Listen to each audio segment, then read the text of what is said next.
À notre barbecue familial, le fils de ma sœur a regardé mon fils et a dit « Ton père n'est pas assez important pour s'asseoir avec nous ». Les adultes ont ri comme si c'était une blague. J'ai simplement pris mon garçon et je suis parti. Ce soir-là, ma sœur a envoyé un SMS « Tu couvres toujours les frais mensuels, n'est-ce pas ?» J'ai répondu « Les gens importants ne le font pas ». Quelques minutes plus tard, leur groupe de discussion a explosé. Et puis la vraie panique a commencé. Je m'appelle Connor. J'ai 33 ans, je suis ingénieur en structure, et depuis 6 ans, je soutiens un bâtiment que personne d'autre ne sait sur le point de s'effondrer. Pas un bâtiment au sens propre. Je m'occupe de cela toute la journée, calculant les murs porteurs et les points de tension pour des gratte-ciel à travers la ville. Non, la structure dont je parle est ma famille. Et contrairement au plan sur mon bureau, celle-ci n'a jamais été conçue pour tenir debout toute seule. Cela a commencé modestement. Il y a 6 ans, ma sœur Rachel m'a appelé en pleurant au sujet de son hypothèque. Son mari venait de perdre son emploi et ils avaient 2 mois de retard. Elle n'a pas demandé directement. Elle ne le fait jamais. Elle a juste dépeint la situation, a laissé le silence s'installer et a attendu que je le comble. J'ai viré $3000 le après-midi même. Un mois plus tard, c'était mon beau-frère qui avait besoin d'aide pour un acompte. Puis mes parents mentionnant que leur taxe foncière était due. Et ne serait-ce pas bien si nous cotisions tous comme un investissement familial? J'ai été le seul à cotiser, mais je n'ai rien dit. Ce n'est pas ce qu'on fait quand on est celui sur qui on peut compter. Au fil des ans, les demandes sont devenues des rythmes. Des paiements automatiques. J'ai configuré et oublié des comptes partagés que je finançais seul. J'ai co-signé des prêts qui sont devenus ma responsabilité quand le nom de l'autre personne a discrètement disparu des documents. Je n'ai jamais compté les points. Je me disais que c'est ce que fait une famille. On répond présent. On aide. On ne fait pas en sorte que les gens se sentent petits parce qu'ils ont besoin de soutien. Mais quelque part en chemin, j'ai cessé d'être Connor, le frère, le fils, le gars qui aime la randonnée et les vieux disques de jazz. Je suis devenu Connor, le gars qui paie pour les choses. Celui qu'ils appelaient quand la voiture tombait en panne, quand la clim lâchait en juillet, quand les petites urgences devenaient mes rendez-vous permanents. Ma femme Emma demandait souvent pourquoi je ne résistais jamais. Ils me rembourseront un jour, disais-je. Elle a arrêté de demander après la 3e année. J'ai un fils maintenant. Il s'appelle Miles. Il a 7 ans. Calme comme je l'étais enfant. Le genre de garçon qui remarque tout mais ne sait pas toujours comment le dire. Il adore construire des choses de ses mains, surtout des Legos. Mais parfois, il s'assoit avec moi à ma table de dessin et me demande sur quoi je travaille. Le mois dernier, il m'a demandé pourquoi nous n'allions jamais en vacances comme la famille de tante Rachel. Je ne savais pas comment lui dire que la famille de tante Rachel part en vacances parce que je paie une partie de leur hypothèque, de leur location de voiture et les frais de l'association des propriétaires pour la maison au bord du lac qu'ils utilisent chaque été. Au lieu de cela, j'ai dit, on planifiera quelque chose bientôt, mon grand. Il a juste hoché la tête et est retourné à ses Legos. Ce moment m'est resté. Pas parce qu'il était dramatique, mais parce qu'il était silencieux. Le genre de silence qui vous surprend quand vous êtes trop occupé à être utile pour remarquer que vous disparaissez. Mes parents vivent toujours dans la maison que j'ai aidé à refinancer il y a 4 ans. Mon nom est sur l'acte en tant que copropriétaire. Une formalité, disait-il, juste pour l'approbation du prêt. Rachel et son mari conduisent toujours le SUV pour lequel j'ai co-signé quand leur crédit s'est effondré. Mon beau-frère utilise toujours la carte de crédit reliée à mon compte pour ses frais professionnels. Je ne parle de rien de tout cela. Ni avec Emma, ni avec des amis, pas même avec moi-même la plupart du temps. Mais ces derniers temps, j'ai commencé à remarquer quelque chose. Au dîner de famille, je suis toujours le dernier à qui on pose des questions sur le travail. Quand nous prenons des photos, c'est moi qui tiens l'appareil. Quand les conversations tournent vers les projets d'avenir, les maisons de vacances ou les nouvelles voitures, les gens parlent autour de moi, pas à moi. Je suis là. J'ai toujours été là. Mais je commence à me demander si quelqu'un me voit réellement, ou s'il ne voit que l'échec. Le barbecue familial a lieu ce samedi. Rachel reçoit à la maison du lac, celle avec la terrasse enveloppante et le foyer extérieur que j'ai aidé à payer pour l'installation. Emma a demandé si nous devions apporter quelque chose. J'ai dit que je prendrais les boissons parce que c'est ce que je fais. Je réponds présent. La glacière pleine de boissons pesait lourd dans mes mains alors que je poussais le portail arrière de Rachel avec ma hanche. La maison du lac ressemblait exactement aux photos de l'agence immobilière d'il y a 4 ans. Celle que j'avais étudiée avant de virer la compte que Rachel ne pouvait pas couvrir, revêtement blanc, volets gris ardoise, et cette terrasse coûteuse où tout le monde était déjà réuni. Miles me suivait de près, portant un sac de chips qu'Emma avait insisté pour apporter, même si Rachel avait dit de ne pas s'en soucier. Oncle Connor. Brie, la plus jeune de Rachel, a salué depuis la terrasse. Elle avait 12 ans maintenant, tout en appareil dentaire et en assurance. On a déjà commencé à manger. Il reste encore quelques burgers, je crois. J'ai posé la glacière près du grill et j'ai parcouru la foule du regard. Mes parents étaient assis dans les fauteuils de salon rembourrés que j'avais vus sur le relevé de carte de crédit de Rachel au printemps dernier. Mon beau-frère Derek s'occupait du grill, portant un tablier avec l'inscription « Grill Sergent » sur la poitrine. Rachel flottait entre les groupes, riant trop fort, téléphone à la main, probablement déjà en train de poster des photos. Emma a serré mon épaule. Je vais chercher une assiette pour Miles. J'ai hoché la tête et j'ai pris une bière dans la glacière que je venais de livrer. L'après-midi s'est déroulé comme toujours, discussion banale, conversation qui se chevauche, enfants courant dans les arroseurs que Derek avait installés l'été dernier, ceux que j'avais vu facturer sur notre compte partagé pour l'amélioration de la maison. Je suis resté en retrait, sirotant ma bière, regardant Miles essayer de rejoindre une partie de cornhole avec le fils aîné de Rachel, Gavin. C'est là que c'est arrivé. Miles a lancé son sac de grains et a raté. Gavin a ri, pas méchamment, juste comme le font les enfants. Mais Brie s'est approchée, les mains sur les hanches, et a regardé mon fils comme s'il était quelque chose sur lequel elle avait marché. « Pourquoi est-ce que tu joues ?» a-t-elle dit assez fort pour que les adultes à proximité interrompent leur conversation. « Tu n'es pas bon à ça. » Le visage de Miles a rougi, mais il a fait comme si de rien n'était. « J'apprends juste. » Gavin a ricané. Puis Brie l'a dit. « Ton père n'est pas assez important pour s'asseoir avec nous de toute façon. » Elle a pointé vers la terrasse où mes parents et Derek étaient rassemblés autour de la table de jardin. La table coûteuse en teck que Rachel avait voulu sur mesure. La table que j'avais discrètement aidé à financer quand son budget de rénovation avait été dépassé. Les adultes l'ont entendu, et ils ont ri, pas de hoquet de surprise, pas de réprimande. Des rires. Rachel a couvert sa bouche, les yeux plissés. Derek a secoué la tête avec un sourire, genre la vérité sort de la bouche des enfants. Ma mère a gloussé dans son verre de vin. Même mon père, l'homme qui m'avait appris que le respect se gagnait par le travail, a esquissé un sourire. Miles est resté figé, le sac de grains encore à la main, me fixant à travers le jardin. J'ai senti quelque chose en moi s'éteindre. Pas fort, pas explosif, juste calme, comme une machine qui s'arrête après avoir fonctionné trop longtemps sans entretien. J'ai posé ma bière sur la surface la plus proche, j'ai traversé la pelouse et j'ai tendu la main. Viens, mon grand. Miles l'a prise sans un mot. Emma nous a vu nous diriger vers le portail et nous a suivis, la confusion se lisant sur son visage. Connor, quoi? On s'en va, ai-je dit, calme même. Le rire de Rachel s'est arrêté net. Attends, quoi? Connor, elle a 12 ans. Elle ne voulait pas dire. Je ne me suis pas arrêté de marcher. Derek a crié, mec, ne sois pas dramatique. C'est un barbecue. J'ai ouvert le portail, fait passer Miles, et j'ai jeté un dernier regard en arrière. Ils regardaient tous maintenant, confus, peut-être même agacés que je fasse une scène en n'en faisant pas. J'ai croisé le regard de Rachel et je n'ai rien dit. Puis j'ai refermé le portail derrière moi. Le trajet de retour s'est fait en silence, à l'exception du bourdonnement des pneus sur l'asphalte. Miles regardait par la fenêtre, ses petites mains jointes sur ses genoux. Emma était assise sur le siège passager, me lançant des regards toutes les quelques minutes, mais sans insister. Quand nous nous sommes garés dans notre allée, j'ai coupé le moteur et je suis resté assis là, agrippant le volant. Mon téléphone a vibré. Un SMS de Rachel.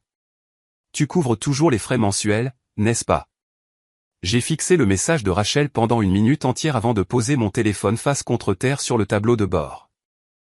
Tu couvres toujours les frais mensuels, n'est-ce pas? Pas de est-ce que tu vas bien?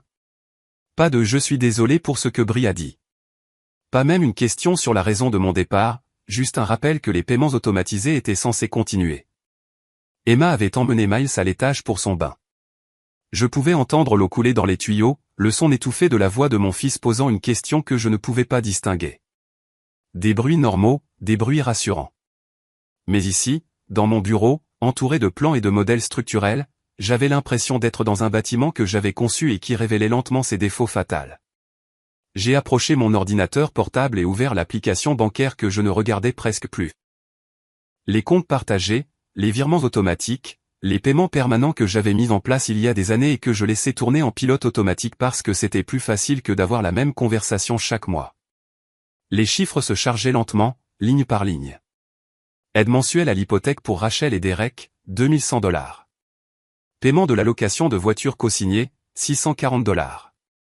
Frais de l'association des propriétaires de la Maison du Lac, $385. Compte partagé pour la taxe foncière de la maison refinancée de mes parents, $1850. Prime d'assurance habitation, plan familial, $920. Compte de service public pour la Maison du Lac, $430. Contribution au fonds d'urgence, jamais retirée par personne d'autre que moi, $775. J'ai fait défiler davantage. Il y avait d'autres petits abonnements que j'avais accepté de couvrir temporairement et qui étaient devenus permanents, un bouquet de services de streaming, un service d'entretien de la pelouse pour mes parents, même un abonnement mensuel à un club de vin auquel Rachel s'était inscrite en le liant à ma carte juste pour la réduction.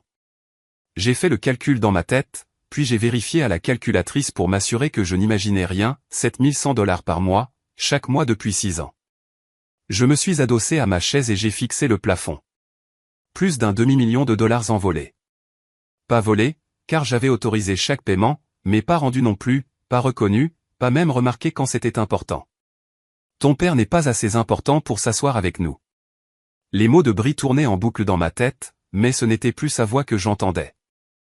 C'était l'écho de chaque dîner de famille où ma chaise était celle que l'on laissait vide par manque de place, chaque photo de groupe où j'étais derrière l'appareil, chaque vacances qu'il planifiait sans me demander si je voulais venir parce qu'il savait que j'en paierais une partie de toute façon. J'ai pensé à Miles debout dans ce jardin tenant un sac de grains, regardant des adultes rire à ses dépens, et j'ai pensé à la dernière fois que quelqu'un dans ma famille m'avait demandé comment j'allais. Vraiment demandé. Je ne pouvais pas m'en souvenir. Les pas d'Emma ont craqué sur les escaliers. Elle est apparue dans l'encadrement de la porte, les bras croisés, s'appuyant contre le cadre. Il demande pourquoi nous sommes partis, a-t-elle dit doucement. Je l'ai regardée. Qu'est-ce que tu lui as dit? Que parfois les gens oublient d'être gentils, et que nous n'avons pas à rester quand cela arrive. J'ai hoché la tête. Elle s'est approchée, les yeux parcourant l'écran de l'ordinateur, le tableur que je n'avais pas réalisé avoir ouvert. Connor, a-t-elle dit doucement. Qu'est-ce que tu fais? Je n'ai pas répondu tout de suite. J'ai juste fixé les chiffres, le calendrier des paiements automatiques, les comptes liés qui portaient mon nom mais ne m'avaient jamais vraiment appartenu. Puis j'ai dit, très doucement, je calcule les limites de charge. Emma a froncé les sourcils. Pourquoi? J'ai fermé l'ordinateur et j'ai croisé son regard. Pour savoir combien de poids une structure peut perdre avant de tenir enfin d'elle-même. Emma n'a pas insisté. Elle a juste serré mon épaule une fois et m'a laissé seul dans le bureau avec les chiffres qui brillaient encore sur l'écran. Je suis resté assis là jusqu'après minuit, passant en revue les comptes avec la même précision méthodique que j'utilisais pour réviser des plans de structure. Chaque identifiant partagé, chaque paiement automatique, chaque compte où mon nom portait le poids tandis que quelqu'un d'autre profitait de l'abri. J'ai commencé par les plus petits, non par pitié, mais par stratégie, l'abonnement au club de vin que Rachel avait ajouté à ma carte, le bouquet de streaming que mes parents utilisaient, le service de pelouse qu'ils avaient oublié qu'ils ne payaient pas eux-mêmes. Annuler, annuler, annuler. Chacun déclenchait un email de confirmation automatisé. Je les ai tous enregistrés dans un dossier intitulé Reçu. Puis je suis passé au compte de service public pour la Maison du Lac, celui qui couvrait l'eau, l'électricité et le gaz pour une propriété que j'avais visitée peut-être 2 fois en 4 ans. J'ai ouvert les paramètres du compte et j'ai fixé le bouton de paiement automatique pendant un long moment. Puis je l'ai désactivé. Pas annulé, juste arrêté. Qu'ils reçoivent la première facture à leur propre nom et voient ce qu'il en coûte réellement de faire fonctionner une maison de 4 chambres au bord du lac. À 1h du matin, j'avais déconnecté 9 paiements automatiques.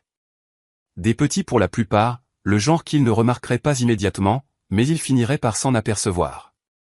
Le lendemain matin, J'ai conduit Miles à l'école et je suis revenu trouver Emma dans la cuisine versant du café avec cet air qu'elle prend lorsqu'elle essaie de décider si elle doit poser une question. « Tu as dormi ?» a-t-elle demandé. « Un peu. » Elle a versé une tasse et l'a posée devant moi. « Tu veux parler de ce que tu fais ?» J'ai secoué la tête. « Pas encore. » Elle m'a étudié un instant, puis a hoché la tête. « D'accord, mais quand tu seras prêt, je suis là. » J'ai bu une gorgée de café et j'ai fixé mon téléphone. 3 SMS de Rachel. « Et, tu as vu mon message d'hier soir ? Connor, le paiement de l'association des propriétaires n'est pas passé. Peux-tu vérifier ton compte ? Aussi, le service de pelouse a appelé, ils disent que la carte a été refusée. Qu'est-ce qui se passe ? J'ai tapé 2 mots en réponse, problème technique. Sa réponse est arrivée en quelques secondes. Peux-tu régler ça aujourd'hui ? Il menace d'arrêter le service. J'ai posé le téléphone et je suis retourné à mon ordinateur. La location de voiture était la suivante, celle pour laquelle j'avais co-signé pour Derek il y a 3 ans quand son score de crédit s'était effondré après de mauvais investissements. Je me suis connecté au portail du prêteur et j'ai trouvé les détails du compte. Mon nom figurait comme titulaire principal. Le sien était enfoui dans les petits caractères comme conducteur autorisé. J'ai cliqué sur la gestion du compte et j'ai soumis une demande pour me retirer en tant que co-signataire. Cela nécessitait une vérification de crédit de la partie restante et une preuve de revenus. Les revenus de Derek ne seraient pas suffisants à eux seuls. La demande a été soumise avec succès. Délai de traitement, 7 à 10 jours ouvrables. J'ai pris une note dans mon tableur et je suis passé à autre chose. À midi, j'avais gelé les contributions au fonds d'urgence, suspendu les paiements d'aide à l'hypothèque et envoyé des avis officiels à la compagnie d'assurance et à l'association des propriétaires demandant le retrait de mon autorisation sur les comptes partagés. Chaque action laissait une trace écrite. Chaque changement envoyait une notification, et c'est alors que mon téléphone a commencé à sonner. Rachel d'abord. Je n'ai pas répondu, puis Derek. Messagerie vocale, puis ma mère. Je l'ai laissé tomber sur la messagerie aussi. Je me suis adossé et j'ai écouté le silence de ma maison, le ronronnement du réfrigérateur, le son lointain d'une tondeuse à gazon dehors. Pour la première fois en 6 ans, je ne soutenais rien. Je regardais simplement pour voir ce qui allait s'écrouler. Les appels n'ont pas cessé. Mercredi après-midi, mon téléphone avait enregistré 43 appels manqués. Les messages vocaux s'accumulaient comme du courrier non lu. Les SMS inondaient le groupe de discussion familiale, chacun plus urgent que le précédent. Rachel, Connor, appelle-moi. Le paiement de l'hypothèque a été rejeté. Derek, mec, qu'est-ce qui se passe avec l'histoire de la voiture ? J'ai reçu une lettre de la banque. Maman, mon chéri, je pense qu'il y a eu une erreur avec le compte de la taxe foncière. Papa, Connor, nous devons parler. Ce n'est pas drôle. Je les ai tous lus. Je n'ai simplement pas répondu. Emma m'observait depuis le seuil de la cuisine, tasse de café à la main, attendant de voir si j'allais finir par craquer. Je n'ai pas craqué. Pas avant jeudi soir quand Rachel s'est présentée à ma porte d'entrée. Je l'ai vue par la fenêtre avant qu'elle ne frappe. Elle était seule, portant ses vêtements de yoga et de grosses lunettes de soleil, le genre qu'elle portait quand elle ne voulait pas que les gens voient qu'elle avait pleuré. Emma m'a jeté un regard. « Tu veux que j'aille ouvrir ?» J'ai secoué la tête et j'ai ouvert la porte moi-même. Rachel a retiré ses lunettes de soleil. Ses yeux étaient rouges, mais sa mâchoire était contractée. « Nous devons parler. »« D'accord, » ai-je dit, sans bouger du seuil. Elle a cligné des yeux, s'attendant manifestement à ce que je l'invite à entrer. Voyant que je ne le faisais pas, elle a piétiné sur place. « Je peux entrer ? Je préférerais que tu ne le fasses pas. » Son visage s'est crispé. « Connor, qu'est-ce qui se passe ? Tu as coupé la moitié de nos comptes. Derek ne peut pas payer la voiture. L'association des propriétaires envoie des mises en demeure. Maman m'a appelé en pleurant parce que l'assurance a expiré. Je me suis appuyé contre le cadre de la porte, les bras croisés. Et alors ? Elle m'a regardé comme si je venais de parler une autre langue. Et alors, tu dois réparer ça. Quel que soit le problème technique que tu as, tu dois le régler maintenant. Il n'y a pas de problème technique, ai-je dit calmement. Silence. La bouche de Rachel s'est légèrement ouverte, puis refermée.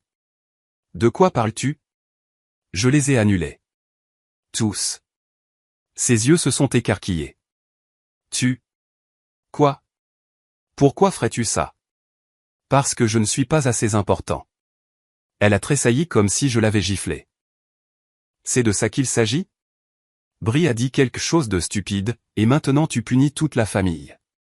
Non, ai-je dit d'une voix ferme et froide. Brie a dit quelque chose de vrai. Et vous avez tous ri. Rachel a levé les bras au ciel. Elle a 12 ans, Connor. Elle ne comprend pas. Elle comprend exactement ce que tu lui as appris, ai-je coupé. Que je suis le gars qui paie pour les choses mais qui n'a pas de place à la table. Que je suis utile mais pas important. Tu m'as envoyé un SMS ce soir-là, ai-je continué, sans élever la voix, sans la laisser m'interrompre, pas pour t'excuser, pas pour prendre des nouvelles de Miles. Tu as demandé si je couvrais toujours les frais mensuels. Le visage de Rachel a rougi. Parce que nous dépendons de toi. Exactement. Le mot est resté suspendu dans l'air entre nous. Elle a secoué la tête, sa frustration éclatant enfin. Et alors? Tu vas juste arrêter? Tu vas nous laisser tout perdre à cause d'un mauvais après-midi? Un mauvais après-midi? J'ai ri, d'un rire bref et amer.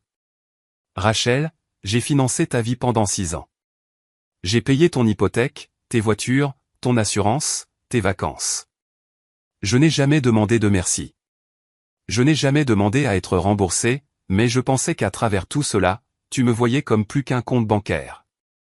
Sa voix a tremblé, nous te voyons vraiment. Non, ai-je dit fermement. Ce n'est pas vrai. Vous voyez ce que je fournis. Et à la seconde où j'ai arrêté de le fournir, tu as débarqué ici, non pas parce que je te manquais, mais parce que tu as besoin que je remette l'argent en marche. Rachel a ouvert la bouche, puis l'a refermée. Je me suis redressé et j'ai croisé son regard. J'ai fini, Rachel. J'ai fini d'être le plan de secours, le fonds d'urgence, l'investisseur silencieux. Tu veux la maison, la voiture, le train de vie?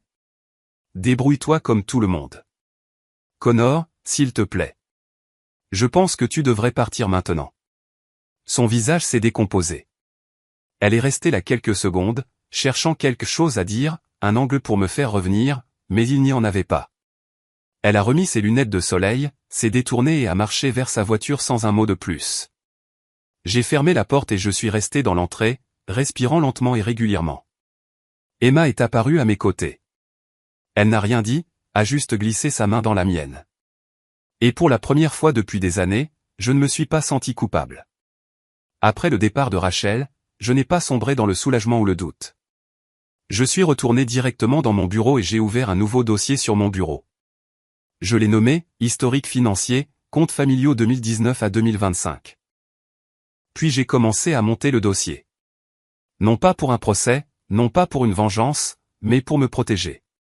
Parce que je connaissais assez bien ma famille pour savoir que le silence ne serait pas la fin de tout cela.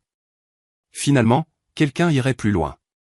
Quelqu'un menacerait d'une action en justice ou prétendrait que j'avais abandonné des responsabilités que je n'avais jamais réellement acceptées par écrit.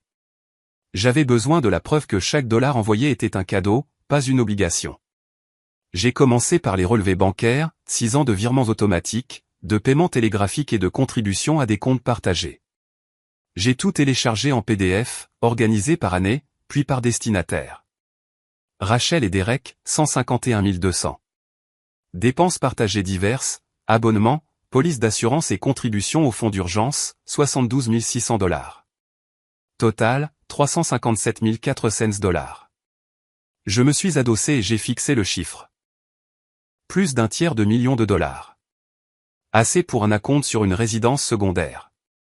Assez pour financer l'intégralité des études supérieures de Miles. Assez pour qu'Emma et moi prenions de vraies vacances chaque année. Disparu. Pas volé. Pas légalement dû, mais disparu tout de même.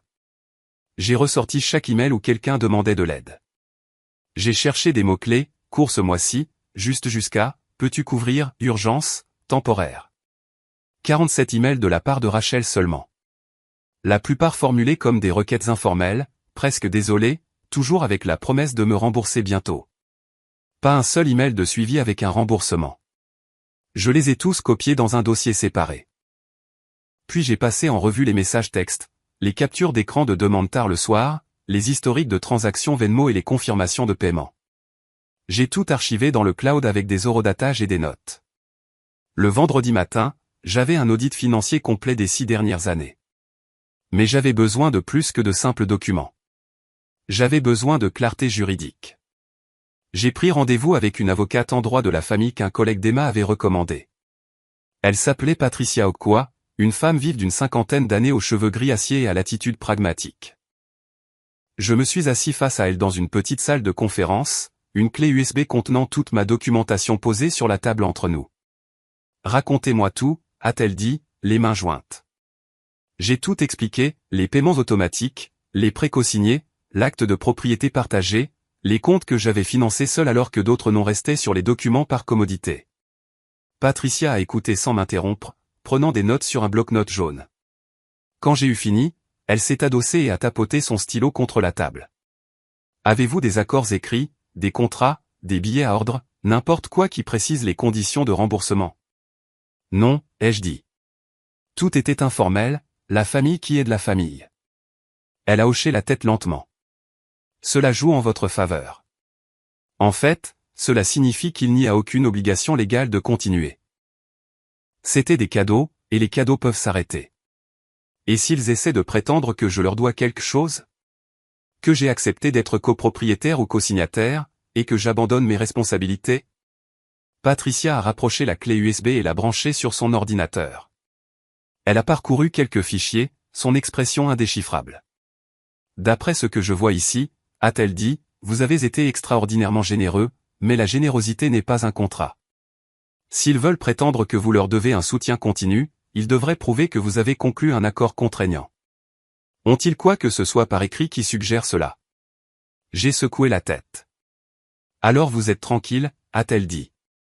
Cependant, je recommanderais d'envoyer des avis officiels pour retirer votre nom de toutes les propriétés partagées, prêts ou comptes où vous figurez comme cosignataire ou copropriétaire. Des ruptures nettes, aucune ambiguïté. À quelle vitesse pouvons-nous faire cela? Elle a souri légèrement. Je peux faire rédiger les lettres d'ici lundi. J'ai hoché la tête. Faites-le.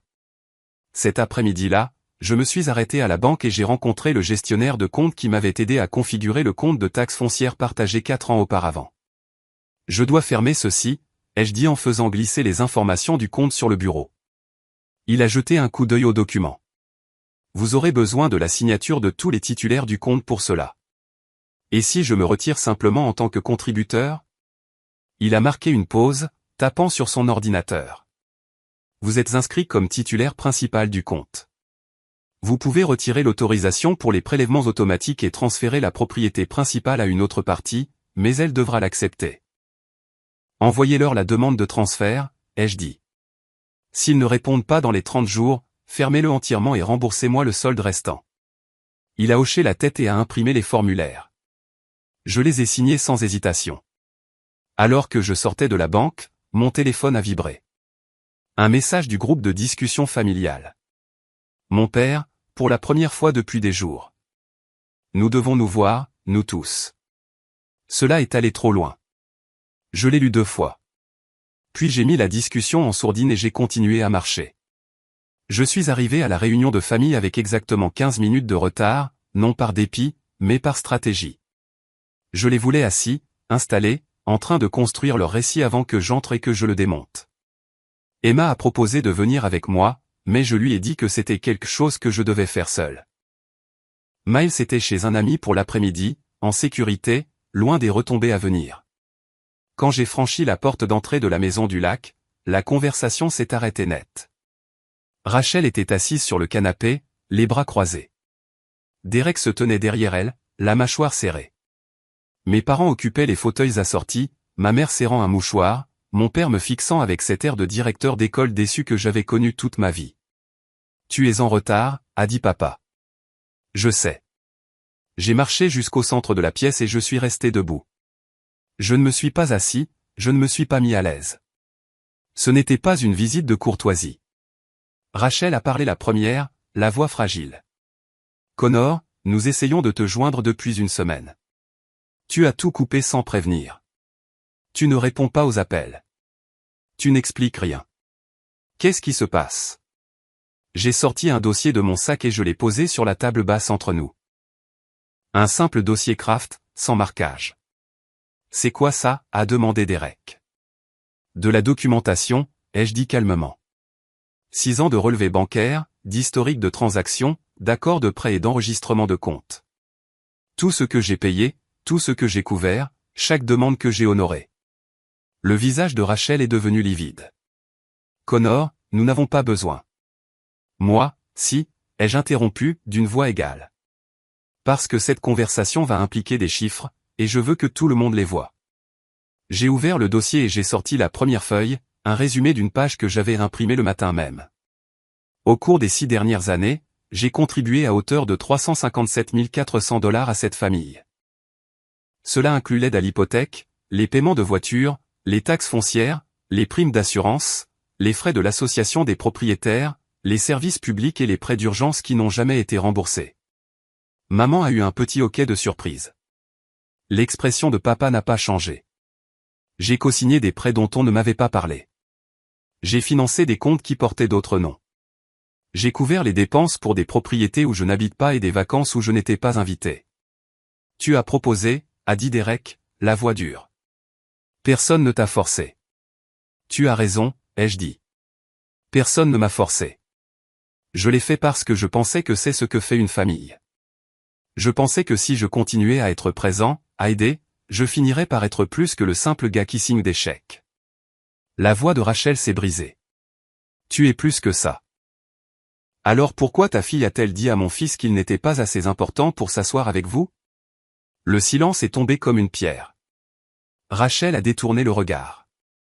Maman a pressé le mouchoir sur ses yeux. Papa a bougé sur sa chaise mais n'a rien dit. J'ai sorti un autre document du dossier. Ceci est un avis officiel de mon avocate. À partir de lundi, mon nom sera retiré de chaque compte partagé, de chaque prêt cosigné et de chaque acte de propriété où je figure comme copropriétaire. Vous recevrez des copies officielles par la poste, mais je voulais que vous l'entendiez de ma bouche d'abord. Derek s'est levé. Tu ne peux pas simplement te retirer d'un prêt cosigné. Ce n'est pas comme ça que ça marche. En fait, si, ai-je dit.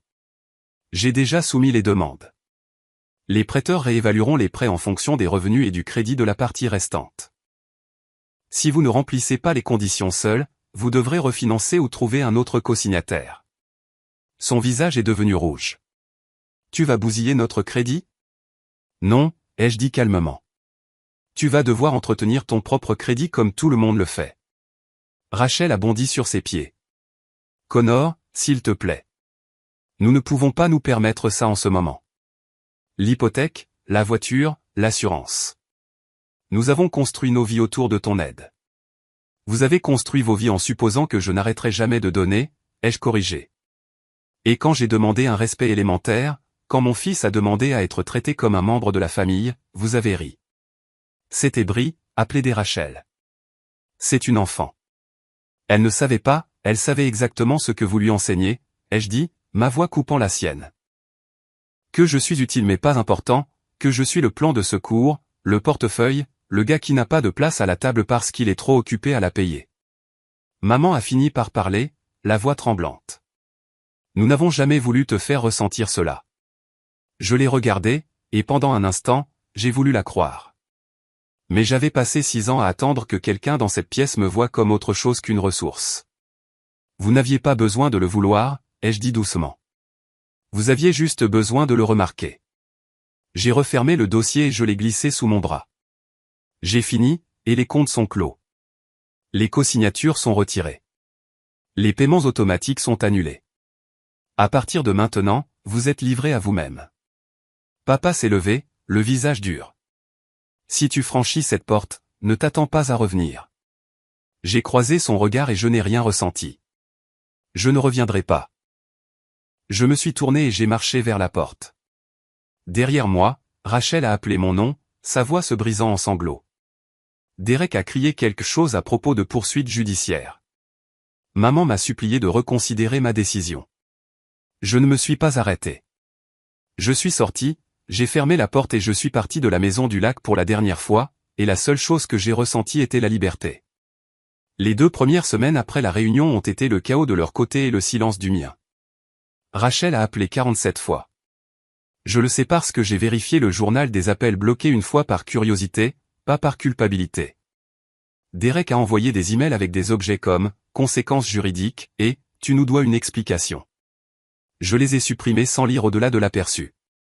Mes parents ont essayé une approche différente. Maman a envoyé une lettre manuscrite qui est arrivée un mardi. Elle faisait 3 pages, remplie de souvenirs de mon enfance, d'excuses qui ressemblaient plus à des explications, et une seule ligne enfouie vers la fin qui a contracté ma mâchoire, « Nous avons du mal sans toi ».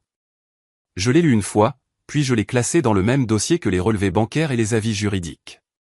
Pas pour la garder, mais pour me souvenir pourquoi je suis parti. Papa n'a jamais écrit, il n'a jamais appelé.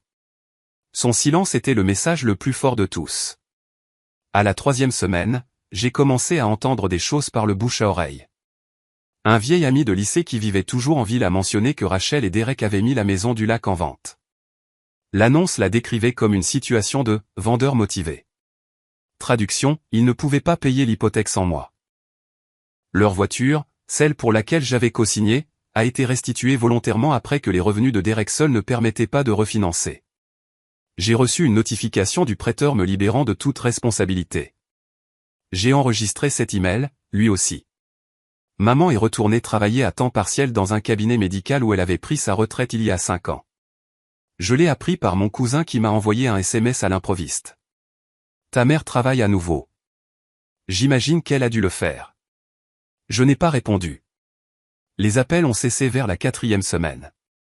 Les emails se sont raréfiés.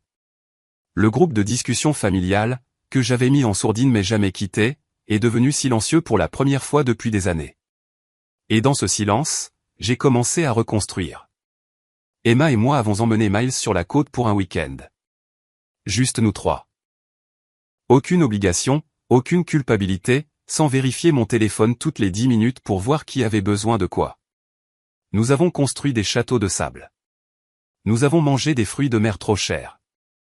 Miles a demandé si nous pouvions revenir le mois prochain, et j'ai dit oui sans même penser au coup. J'ai commencé à mieux dormir.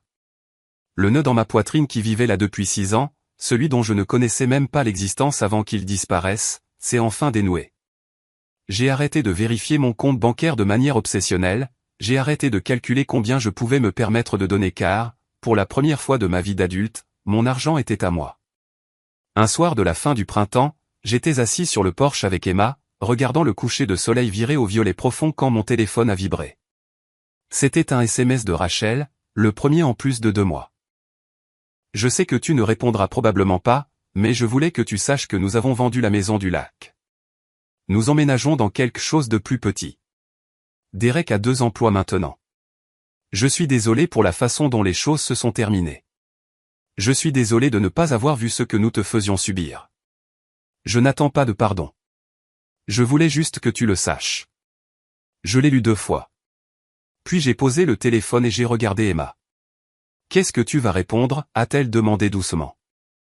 J'y ai réfléchi longtemps. J'ai pensé à toutes ces années de travail invisible, à toutes les fois où j'avais ravalé ma blessure pour maintenir la paix, à tous les moments où j'avais été traité comme un chéquier au lieu d'un frère. Puis j'ai repris le téléphone et j'ai tapé une phrase. J'espère que vous retrouverez votre équilibre. J'ai cliqué sur envoyer. Puis j'ai éteint mon téléphone, je me suis adossé à ma chaise et j'ai respiré l'air du soir. Emma a tendu la main et a pris la mienne. « Comment te sens-tu » a-t-elle demandé. J'y ai réfléchi. J'y ai vraiment réfléchi. Léger, ai-je dit finalement. Je me sens léger. 6 mois plus tard, Miles a demandé si nous allions chez grand-mère et grand-père pour Noël. Je lui ai dit que nous commencions nos propres traditions cette année. Juste nous. Il a souri, a hoché la tête et s'est remis à construire son set Lego. Et j'ai réalisé quelque chose que j'avais été trop fatigué pour voir auparavant. La famille, ce ne sont pas les personnes avec qui l'on est né. Ce sont ceux qui répondent présents quand cela ne leur profite pas. Ce sont ceux qui vous estiment quand vous n'êtes pas utile. Ce sont ceux qui s'asseyent à table avec vous, non pas parce que vous avez payé le repas, mais parce qu'ils veulent que vous soyez là.